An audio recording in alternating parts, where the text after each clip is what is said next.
What is going on YouTube? It is Brendan from Market Makers, your one-stop shop for financial freedom. Guys, the last two videos I made were probably the most important videos I've ever made on this channel, and over 10,000 of you watched that pattern of descent. So if you didn't watch the last two videos, the first video goes over the weekly time frame pattern of descension, which I'm nicknaming the three blind mice because it's a law of three pattern and nobody is going to see it coming. If you guys can think of a much more cool name for it, then go ahead and put that in the comments because I will happily steal it and give you credit for it, okay? Because I'd love to have a really cool name for this as we Tetris down in these blocks. Three blind mice it is for right now.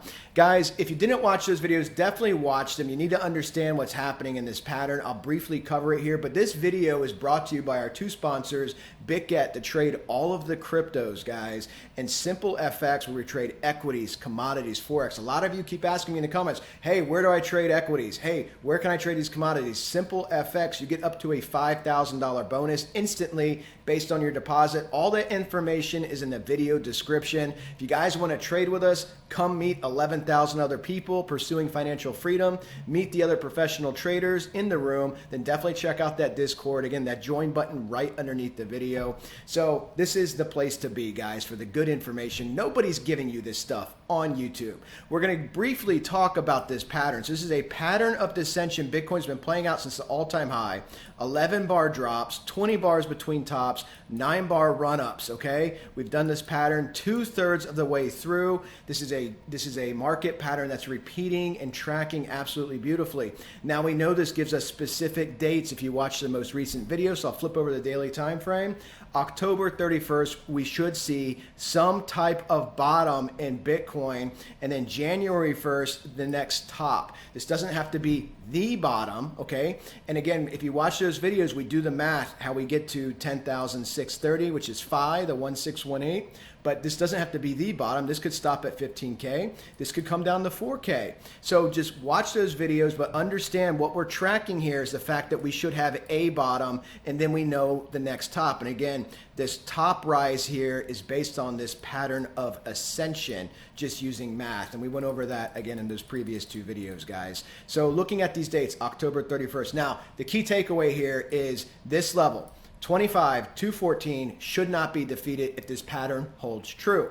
This 48,210 here on the BitGet chart, guys. This is a trade, once again, that I shared with you guys on YouTube. We traded this in a room.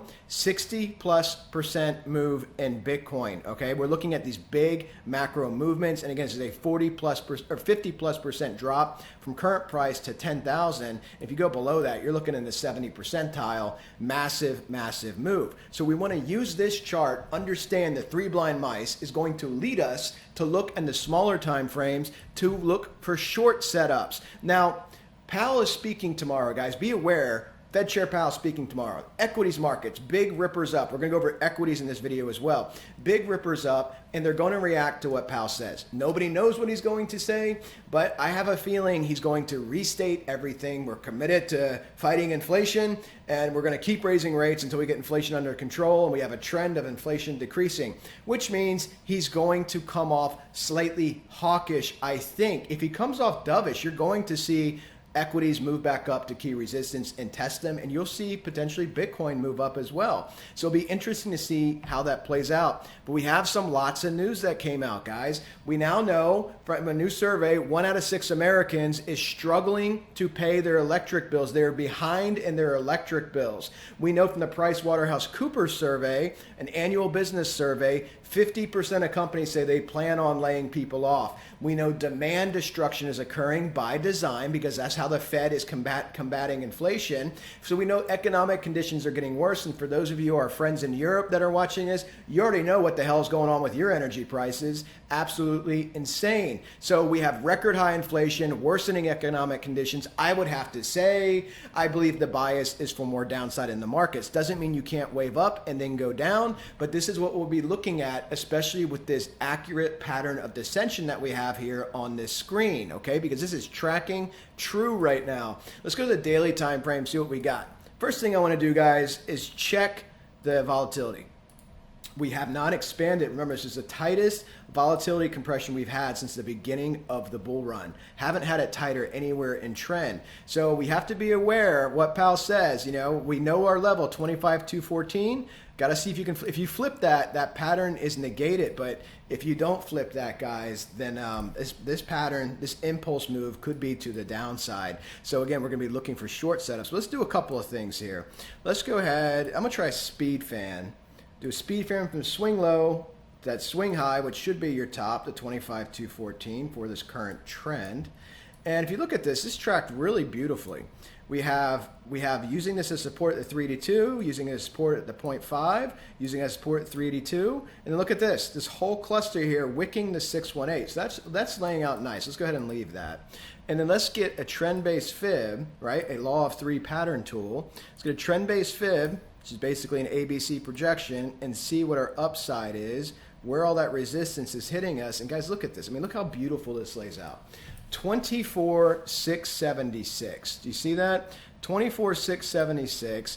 You got a rejection here, multiple rejections here on the daily time frame, obviously key resistance, and also, most importantly, below that 25,210 number. So this is the daily time frame. We want to see this on smaller time frames where we're going to look to trade, because ideally you want to short when you have some type of top being made, just like this, a struggle, okay? Supply being dumped on the candles, the weakening of the asset, and the asset rolls down and dumps. That's what you want to see. So that's what we're going to look for. Let's go ahead and jump to the 4-hour time frame.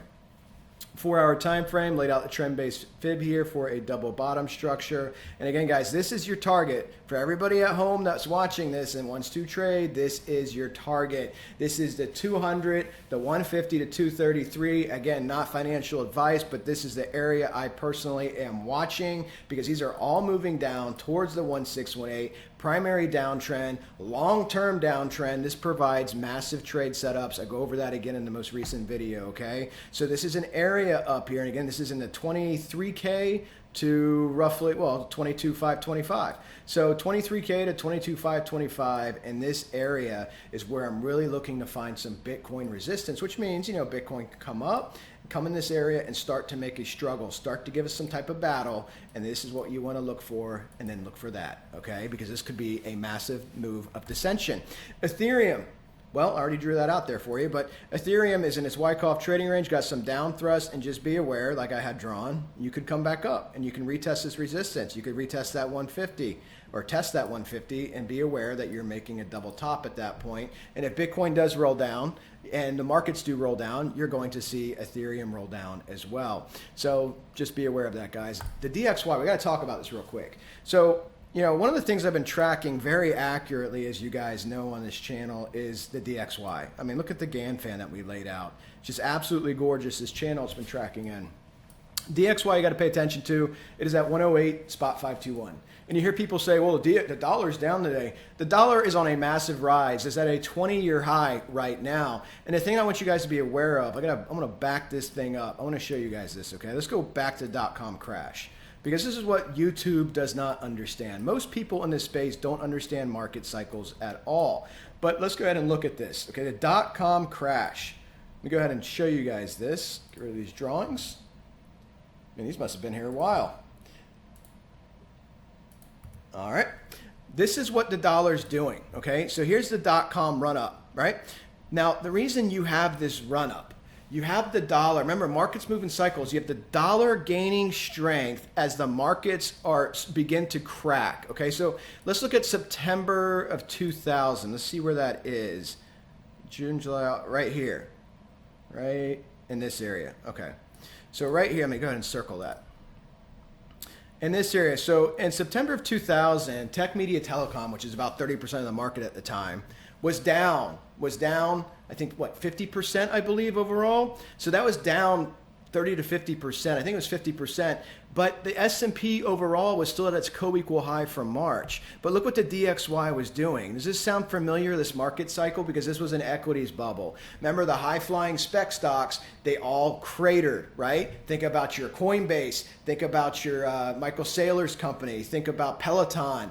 Anything in ARK, Zoom, they're calling them the pandemic companies, but it's a market cycle. Okay, so they were all down here back in 2000. They were all down by half overall, okay, and by September, but the S&P was still at its co-equal high from March. Now, when you think about that, this is money leaving equities. That money goes somewhere. This is a DXY measured versus a basket of currencies, Japanese yen, what is it, Swedish kroner, the sterling, the euro, against a basket of currencies, and money flows into the DXY as the market starts to crater. And then what happens when the market starts to recover, guys? Money flows back into equities. Now look where you are right now. You're right, that circle almost captured it, right here. You're right here, okay? This is why you hear people say, oh, we could go higher. They're just looking at the dot-com bubble. We got up to 121. Just over 121. I've been telling you guys for months and months and months, I do believe we're going to repeat this exact same cycle. And if you notice, you get price waves, guys. Dollar drops down. Look at this huge drop. All the way up from, what is that? All the way up from 119 down to 108, right? The big fake out for the month. Oh, the crash must be done. This isn't really a crash. Look at the dollar crater. Boom, all-time high, right? Hit your huge high here. Well, all-time high for this time period. I think it was higher in the 80s. But you hit your huge high here, come back down again, and come back up again. Price moves in waves. Don't let it fake you out in current trend. The dollar is gaining strength because it is the reserve currency of the world, and it is the prettiest girl at the ugly dance, okay? These are fiat currencies. They're garbage, but other countries' currencies are worse. And when people get out of equities, they get into dollars, and you have inflows coming into the DXY, and this is why you're getting this parabolic surge. Remember when Bitcoin made its all-time high, or is it the November 21? This is the DXY down here when Bitcoin made its all-time high, okay? Same with the Russell within 48 hours of each other, and same with the NASDAQ, okay? That's where the DXY was at the all-time highs. Now look at that rise. And this is the biggest leading indicator to show you these indices will not be making new all-time highs. Bitcoin will not be making new all-time highs when you have this parabolic rise in the DXY. This is a cyclical market indicator. If you understand market cycles, you will understand what's coming. And what's coming is a massive equities crash as the economy worsens, as the economy contracts, and as inflation rages and soars around the world. And these countries and these regions begin to go into their various recessions, guys. It takes time to unwind. The equities market crash took 2 years. It took 2 years. So just be aware of that, okay? These factors take time to unwind. There's a lot of lagging indicators, but this is a leading indicator of having a soaring DXY, a massive move up when your indices were making all-time highs down here. This shows you what's happening. Markets are irrational. Be aware they're irrational. They're not reacting to the correct information. The market should be substantially lower, but it's rallying based on that pivot narrative. It has now hit key resistance, and now the markets are going to decide once again based on what Powell says or what the markets infer what Powell says. Because remember, the markets are made up of humans. It's based on psychology and emotion, and we'll see what happens. Now, guys, not to push this video into Alabama territory, chart analysis, but we got to talk about kissing cousins here. So looking at the Russell, you guys recognize this pattern? If you recognize this pattern, it's the exact same pattern Bitcoin's doing on the weekly. The 1129 pattern, okay? 1129, 3 blind mice. Now, the Russell screwed us here because the Russell gave us one candle right here that is $7 lower from it breaks that pattern. The 11 bar descent, 20 bars between tops, 9 bar run up. But this one candle after whatever this was, a 10% move, came down to break this by $7. Now, so I guess technically this would be an invalid 3 blind mice pattern, but it is valid in the sense that the tops are still 20 bars a top, 20 bars a top. So if this pattern holds true for the Russell, then that means 2033 is our top, which means this would not get defeated, okay? But again, it is technically invalidated by this lower low here, but the Bitcoin and the Russell, they track so closely together, kissing cousins, they made the all-time high on the same weekly candle, okay? So I expect this to track very closely to Bitcoin within a day or two of when Bitcoin does make that next bottom, and then Bitcoin does make that next top, and that's what this pattern's showing as well, okay? So I'm watching this very closely, and based on this pattern of descent of 23% moves, this would have you October 31st, again, if this pattern was 100% accurate for the Russell, would have you October 31st based on these 23% down moves at like 1577 on the Russell, 1577. But again, to be clear, you do have a lower low, which technically would invalidate the specificity here of these drops. But I expect the kissing cousins to track very closely together. Again, guys, nobody's going to give you this information on YouTube. So let's look at this, the Russell on the daily. Guys, we haven't spent a lot of time on this since I gave these trades. We traded these in the room. We've talked about it on YouTube because the markets all week are waiting on Powell. They're all making the exact same shape.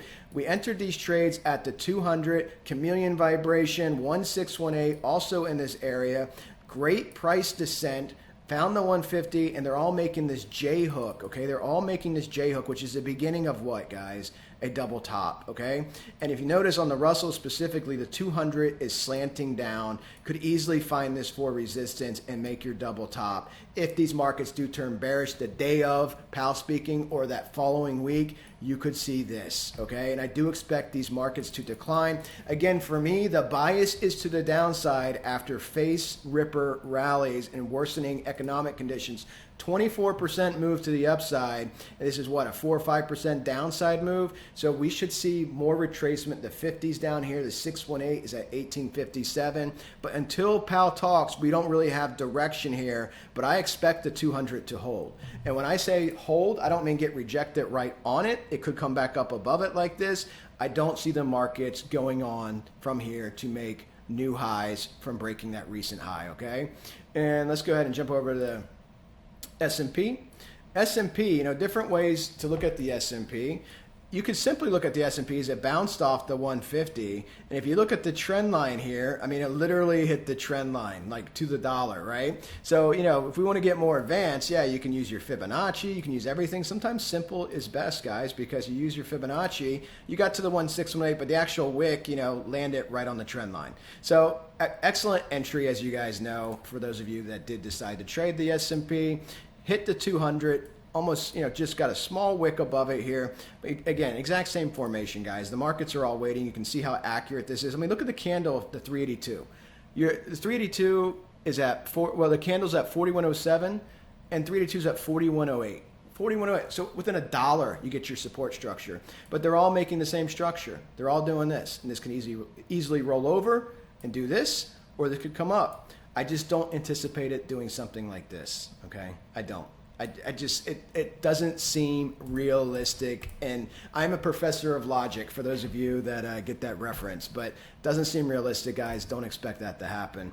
On the Russell and on the NASDAQ, I went ahead and added my price pulse pattern because we do have a minimum 50% retracement here. Okay, I'm looking for a 50% retracement before I add the pattern. Now again, if this does come up higher, this wave will extend. This is a forecasting pattern. I'm not trading with it as a forecasting pattern.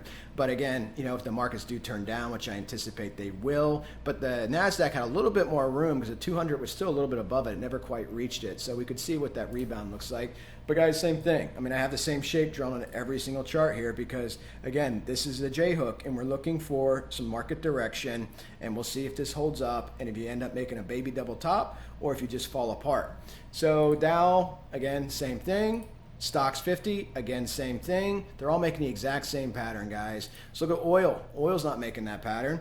Oil has a double bottom here that it came up to, so I took a trend-based fib. It broke its trend line. You got the 1618 at 98.7. The problem that you have right now with oil is the 200 moving average right there. 2618 at 105. Again, guys, I love trading oil. The guys in my room know this was like where I started trading was actually in oil over 20 years ago. But I love trading oil, but the winter time will give us a lot more direction on oil. We just entered Wyckoff again. We need a base. The problem you have, again, with oil, I say this every time we talk about it, is that oil traders are also pricing in a recession. So they have a recession to price in, and they also have the actual conditions for supply to price in. So it's a very difficult thing to price in. So we'll see how this plays out. But you're at key resistance. You got to flip the 200, got to flip the 1618. So above 98, if we can hold a base, start making some positive momentum, I would look at oil. But you could also easily retrace here and fall back down because you've been in this downtrend. Now you broke the downtrend, so just keep that in mind. The gold, guys, like we said, coming down. Again, this could come up easily, make a double top, come back up to that one fib and do something like this. Got to watch gold because with the rate hikes coming in and no Fed pivot, this can lose its base and come down even more. Okay, same with silver. Got the top here. You could come back up, maybe come do something like that. Just be aware, guys. Again, not good conditions for gold, for metals yet. There'll be good conditions if there's inflation and the Fed pivots. All right, guys, that's it for the video. Good night and good luck. Tune in next time for the next video. Take care, everybody.